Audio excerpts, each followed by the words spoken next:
Now on Sunrise and streaming on crossroadstoday.com. Students evacuated from a Dallas area high school after shots were fired. The details are just ahead.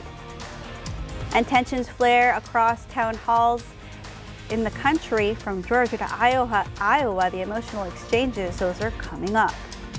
Plus, access denied again. The Trump administration makes a controversial move, eliminating a key press position.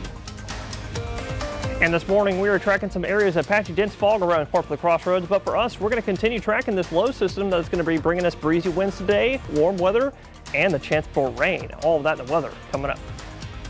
And the Industrial Girls Golf team competed hard yesterday at the 3A Region 4 Girls Golf Regionals. We'll see who advanced to the state championships coming up in sports. You're watching 25 News Now Sunrise. Good morning, Crossroads, and happy Wednesday. Hope you're having a great midpoint to your Holy Week. That's right. If you observe Easter and, That's right. and all the fun Easter things. I know I've got to get my basket started for my loved ones. That's right. You got to get on that real soon because that's coming up this weekend. It really is. I told Russell I want some eyeglass wipes. There you go. Maybe that's a good idea. If you're going to be celebrating this Easter weekend, we've got some more warm weather coming our way and also the possibility of rain, possibly even on Easter Sunday. And we'll look at all that later on in the show because this morning, if you're tuning in with us, we've got some fog that we're dealing with this morning. And you can see on the Victoria camera, it doesn't look that foggy. We actually got a very pretty sunrise coming up. Look at that. Lots of pretty colors. But I promise y'all, we do have some dense fog in some part of the crossroads, especially in Cuero. We'll look at that Cuero camera in just a second in a little bit. Because right now we're starting out the day at about 61 in Victoria. It's a little bit cool out there. I might maybe recommend like a light jacket. But the dew point, got to talk about that. It's matching the temperature, bringing us 100% humidity. And y'all know what that means. It's bringing us some fog. You can see, looking at your visibility map, we got fog that is patchy all around the crossroads this morning. So if you're going to be traveling, make sure to be extra careful. And actually, just about less than a half hour ago, I had been in communication with the National Weather Service, trying to get fog advisories in our northern counties because that's where we're seeing some real dense fog. But in the meantime, we've actually got fog advisories issued in our eastern counties going until 9 a.m. So be careful traveling. Otherwise, it's a little bit cool. We're all starting out in the low 60s this morning. So if you're sending your kiddos out the door, grab them that light jacket. But no jacket needed in the afternoon. It's going to be warm. All those details coming up next. Law enforcement now have custody of a suspect in connection with Tuesday's shooting at a Texas high school. 4 students were injured when the suspect opened fire inside Wilmer Hutchins High School just after 1 p.m. Tuesday. Students were seen evacuating the main building after the shooting was reported. The district said the gun did not enter the building during the primary intake period when students pass through metal detectors. It's still unclear what circumstances led up to the shooting. 2 service members are now dead and another seriously injured in a crash. The crash involved a military vehicle near a border patrol station in New Mexico Tuesday morning. They were deployed to the area in support of the Joint Task Force managing military personnel assigned to the border. The cause of the crash is under investigation.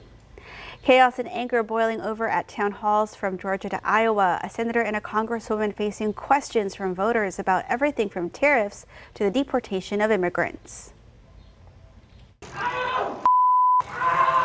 Chaos at Congresswoman Marjorie Taylor Greene's town hall in Georgia. Protesters angry over the mistaken deportation of Kilmar Abrego Garcia, clashing with police, and officers responding with force. Hours earlier, anger at Senator Chuck Grassley's town hall in Iowa. These people have been sentenced to life imprisonment in a foreign country with no due process. The deportation of Abrego Garcia from Maryland to a notorious El Salvador prison now a flashpoint as the battle between the federal courts and the Trump administration ramps up.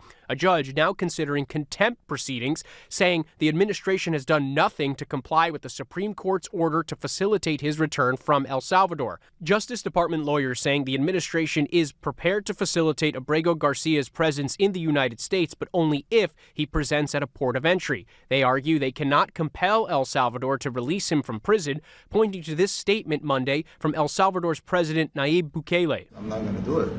But the judge says Bukele's comments are not evidence. She's now ordered immigration and State Department officials to sit for depositions and turn over documents by the end of the month to show what steps, if any, have been taken to facilitate Abrego Garcia's return. The criminal elements happening right here are a test by the Trump administration of how far they can go to get away with defying the courts all the way up to the Supreme Court, violating the Constitution. The White House insists Abrego Garcia, who entered the U.S. illegally in 2011, is a gang member, despite a judge saying there's no credible evidence. Outside court, Abrego Garcia's wife pleading for his return. Our children are asking, when would you come home?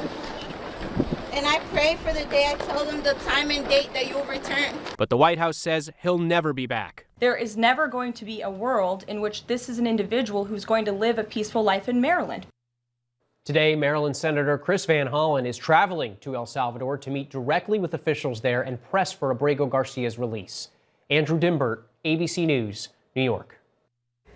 President Donald Trump is removing the Newswire position in the press corps rotation. The move makes access to the White House much more difficult for wire services. Journalists access the president by taking part in what's called the press pool, and one slot was held for wire reporters. Last week, a federal judge ruled the AP had to have access to the wire slot after Trump refused them access. Now the Trump administration has decided to get rid of the position entirely. A finalist has been named in the search for Shiner ISD superintendent. The board names Dr. Lee Moses as the sole finalist for the position. Moses currently serves as the Director of Student Services for Belton ISD. Now a 21-day waiting period begins before the Shiner ISD board can finalize the position. If you're looking for a new job or internship, don't miss the Spring 2025 Career Fair. It's happening today at Victoria College. The college's Career Services, Workforce Solutions, Golden Crescent, and UHV are teaming up to bring recruiters from all kinds of industries under one roof. It's open to students, alumni, and the entire community. No registration is needed. Just show up dressed for success with your resume in hand and be ready to connect. There will even be free professional headshots and on-the-spot resume help, and KVU TV will be there too. The League of Women Voters of Victoria and the University of Houston Victoria are teaming up to host a community election forum. It will include ballot items for the city's proposed venue tax, along with Victoria mayoral and Victoria ISD board candidates. The event starts at 5:30 this evening in Walker Auditorium on the UHV campus. If you can't make it in person, there will be a live stream. You can also email any specific questions you have for guests to wagnerw@uhv.edu. Remember, follow us on YouTube, Crossroads Today. Hit the like button and click that notification bell. The time is now, it's just about 6:38 on our Wednesday morning. Here's a look at what's coming up next on 25 News Now Sunrise. We'll show you the rare collection now on display at a local college. That's coming up. President Trump's trade war with China is escalating this morning, and with that comes a murky economic forecast. I'm Christiane Cordero with the latest from Washington. Coming up. And also coming up next after the break in the short-term forecast, you heard me say it'll be a breezy next few days. That's right. So coming up next, I'll tell you just how breezy and windy I think it'll be near you. A zebra sanctuary in Bloomington? A nonprofit promising beautification. But where's the money really going? What does that be? What is zebras got to be beneficial for? Our 7-month investigation uncovers a tangled web of nonprofits, LLCs, and real estate deals, leading to allegations of bribery, document falsification, and intimidation. A town at a crossroads, a fight for transparency. Don't miss Money, Power, and Incorporation. A 25 News Now Extra, Thursday night at 10.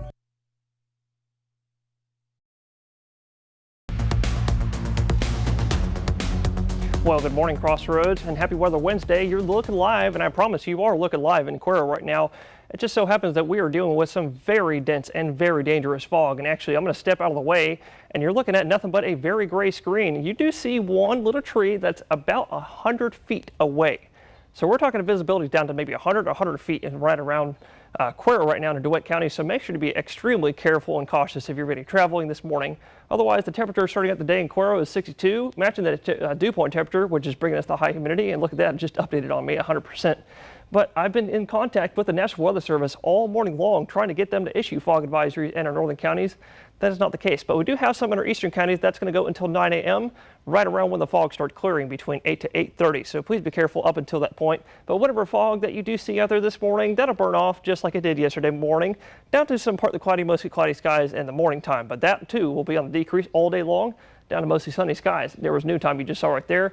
All the way up until about 4, 5, or 6 p.m. we'll start picking up some more partly cloudy skies that will be with us for the next several days. But underneath that beaming sun in the afternoon time, already at about 80 at noontime. But in the afternoon, we're looking for generally highs in the mid 80s, everybody, today. 84 Victoria, 84 at Cuero, and about 81 I'm thinking today in Port Lavaca. But in the background, we are going to have a slightly breezy wind, gusting up to about 20 to 25 miles an hour at times in the afternoon.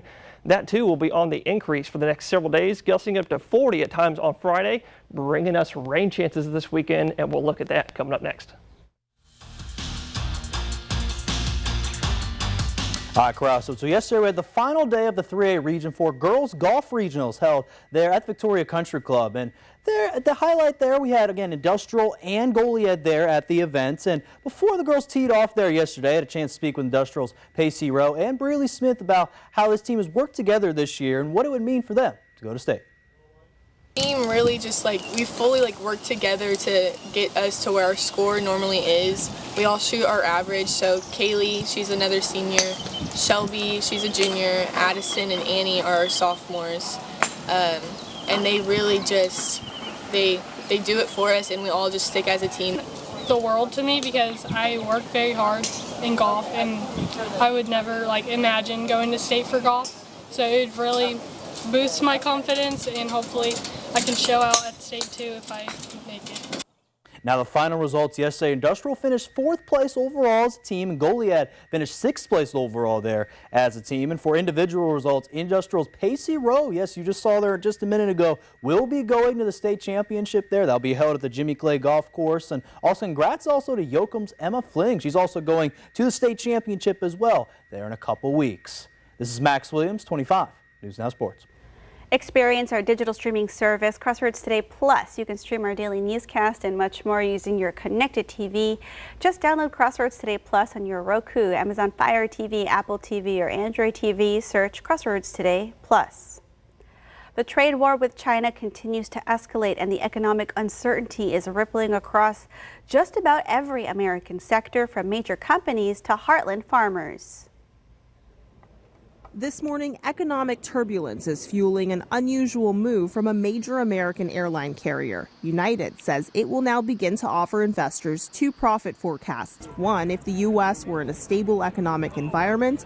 Another, if we slip into a recession. The company warning the economy is impossible to predict this year with any degree of confidence. United also announced it's cutting back on flights. This comes as President Trump's trade war with China ramps up. Bloomberg reports Beijing has now told Chinese airlines to stop buying airline parts from American companies and will no longer accept deliveries of Boeing jets. Boeing is America's largest exporter by dollar value, with suppliers across all 50 states. Trump says China just reneged on the big Boeing deal. Frankly, the Chinese haven't really been, like I said, ordering from Boeing. So the bigger issue here, I think, is Boeing delivering some of the airplanes they've already built for the Chinese. The back and forth has led to big swings on Wall Street, with the stock market ending down again Tuesday. This is man-made. This is policy-driven, and it's completely inconsistent. So how do you invest money and have a long-term strategy when the rules are changing almost daily? Trump vows the volatility will be worth it. In the heartland, where billions of dollars in crops are sent to China, some farmers are optimistic Trump's tariffs will land them a fairer deal, eventually. We're people that put crops in the ground and wait 4 months for something to happen, so we're kind of learned to be patient. Trump has hinted that he may pause his 25% tariff on auto imports, driving global stocks up temporarily yesterday. The president said automakers need a little bit of time, but didn't offer specifics on what exactly he's considering or for how long. Christiane Cordero, ABC News, Washington. And that leads us to your viewer poll. You can scan the QR code right there on your screen to take part. We want to know, do you think the U.S. will slip into a recession this year? Come to crossroadstoday.com/vote to take part in our viewer poll. And let's take a look at those results really quick. 58% of you say yes and 42% of you say no. A unique exhibit that you would typically see in a large city or college is now on display here in Victoria. Victoria residents Chris and Tenna Thompson donated their 100-piece gem and mineral collection to put on display at the local college and for everyone to enjoy. The display features all sorts of minerals, gems, and fossils displayed for easy research and learning. Matthew Wheeler, Dean of Science Education at Victoria College, says the exhibit means a lot to the college and the community.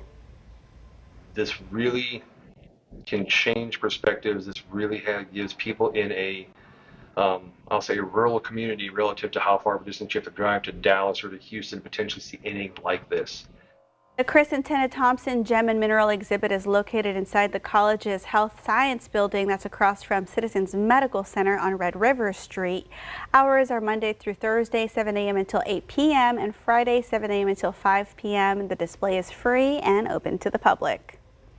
A loggerhead sea turtle weighed down by several pounds of algae, barnacles, worms, crabs, and shrimp was rescued in Sargent last week. It's now on the road to recovery with the help of workers at the Gulf Center for Sea Turtle Research in Galveston. These sea turtles become heavily encrusted when they are ill and tend to move less, floating at the surface more. The sea turtle was weighed down with barnacles embedded in her soft tissues and mouth. The sea turtle is now able to swim and is starting to eat. Crossroads Today is inviting you to join in and celebrate Earth Day by showing off your doodles. Show us what the Earth means to you. We'll share your drawings on our social media, and submissions are open now through April 25th. Just come to crossroadstoday.com. And the time is now 6:48 on our Wednesday morning. Still to come on Sunrise.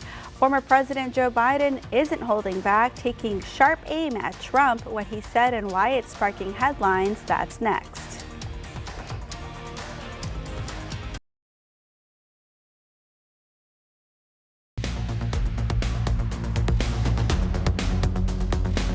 Well, good morning, Crossroads. I'm sure a lot of y'all saw that 7-day forecast a few moments ago, and you saw a lot of breezy days, a lot more warm weather coming away, and rain chances. I'm sure a lot of y'all are super duper excited about that, so we're going to take a look at that in just a moment, I promise.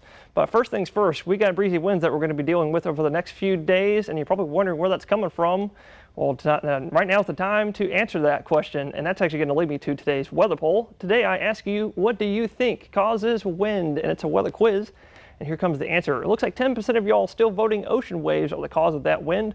20% of y'all are voting it's differences in temperature, and a majority, 70%, are correct. It's differences in pressure that causes wind. If you didn't know that, actually it's kind of a force balance diagram that happens. You get pressure going one way, and you got the Coriolis force heading the other direction on a force balance diagram, and then the vector wind, the wind direction, is going to go the other direction. So thank you all so much for voting on today's weather poll. For future weather polls, go to crossroadstoday.com/footweather to participate, and I'll always read those answers on Sunrise. So it's differences in pressure that brings the wind. And where are those differences in pressure coming from? Well, if you've been tuning in with us this week, we've been talking about this monstrous upper level low pressure system that is right now on the western coast. We've been talking about this for a while. That's going to be bringing us the breezy wind starting today, actually, because this system is huge. The pressure system, the surface is coming off the mountains actually right now, because there are actually two low systems that we're tracking out there. Both of them will converge into one. Here's the second one. You can see it spinning just over Canada. That system is slowly slipping south into the United States, just past the Canada-U.S. border.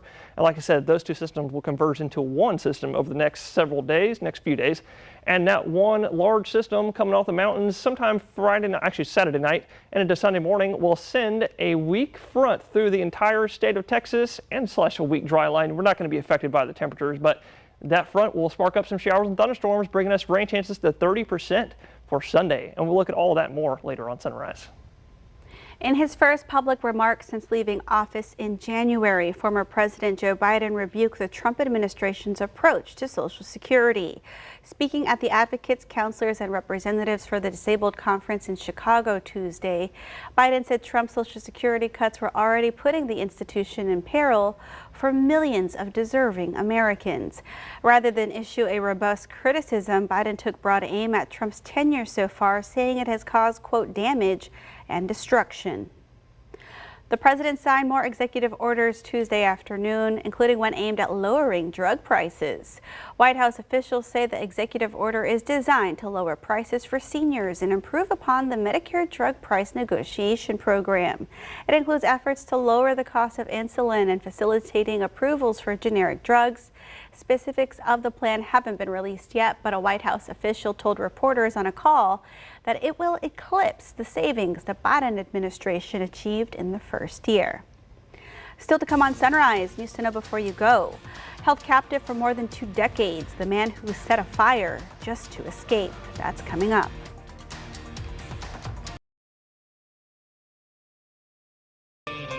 The man held captive in a Connecticut home for more than 20 years is speaking out. He says he set fire to a home in Waterbury in February to escape the place where he endured more than 20 years of captivity, abuse, and starvation at the hands of a stepmother. The 32-year-old stood at 5'9" and weighed just 68 pounds. His first public statement, shared by a spokesperson Tuesday, said he wants to reclaim control of his life and future. An iconic radio and television entertainer has died. Beloved host Wink Martindale passed away Tuesday in Rancho Mirage, California at 91 years old. Martindale became the king of the television game show era when he signed his first contract in the 1960s. He hosted or produced 21 game shows, including Tic-Tac-Dough, Gambit, and High Rollers. The cause of death was not released. Remember when people were reporting drones all over the sky last year in New Jersey? Well, the Federal Aviation Administration is now testing systems to detect drones. They will be conducting tests for 2 weeks in Camp May, New Jersey. They'll use equipment like remote ID, acoustic array, and X-band radar. The FAA wants to know if these technologies work and whether they interfere with aircraft navigation systems. And we want to invite y'all to experience our digital streaming service, Crossroads Today Plus. You can find it on your connected TV through Amazon Fire TV, Roku, Apple TV, and Android TV. Just search for Crossroads Today Plus. And we're looking at some dangerous fog out there this morning. I know Parker's been working to keep y'all up to date, and let's get a look at that beautiful sunrise. That's right. We do have a very pretty sunrise that's coming up over the coast this morning. Looking live in Port Lavaca. Look at all the very pretty colors out there this morning as that sun comes up on the horizon. But that's right, Carolina, we do have a little bit of fog that we're working with this morning. It's 65 in Port Lavaca. Dew point is close to matching that, bringing us likely some light fog around the coast. But here's Cuero. I'm going to step back. We've got some very dense and dangerous fog that is forming in Cuero and some of our other counties this morning. And actually, you see that tree right there? That tree is at about 150 feet away from the camera. So right now we're looking at visibility in DeWitt County down to less than 500 feet, and that is very dangerous. So please be careful if you're traveling. Otherwise, a little bit cooler in our inland counties, 62 right now to start out the day in Cuero. And like I said, like Carolina just said, I've been talking to the National Weather Service all morning long, trying to get fog advisories in these northern counties. That is not the case just yet. It looks like the National Weather Service hasn't heard my complaints just yet, but it is a little bit cool out there. You can see all of us starting at the low 60s, a little bit cool. So if you're about to head out the door, maybe grab like a light jacket. Otherwise, getting closer to the warm Gulf waters on the coast, y'all are a little bit warmer, upper 60s. Even got a 70 being reported right now in Rockport. But it might be a tad bit cool right now, but it's going to be another warm day. So go ahead and stay hydrated. 81 for the high today in Port Lavaca. Also a bit breezy, especially on the coast, starting at around noontime for y'all. A bit breezy in the afternoon time, I'm thinking, for our inland counties, getting up to 84 in Victoria. Underneath that, beaming sunshine in the afternoon. And in Cuero, like I said, a little bit warmer, actually about the same. I think 84 today. But like I was saying earlier, I do hope y'all get used to that kind of temperature because we're going to look at that for the next several days. Here's your 7-day. Lots of mid 80s in the forecast, maybe even some upper 80s, and even some rain chances finally back in the forecast for this weekend. All right, well, thank y'all for being with us this morning. Join Shauna, Don, Maclovio, and Max today for 25 News Now at 5, 6, and 10. And stay for Good Morning America, and have a great day.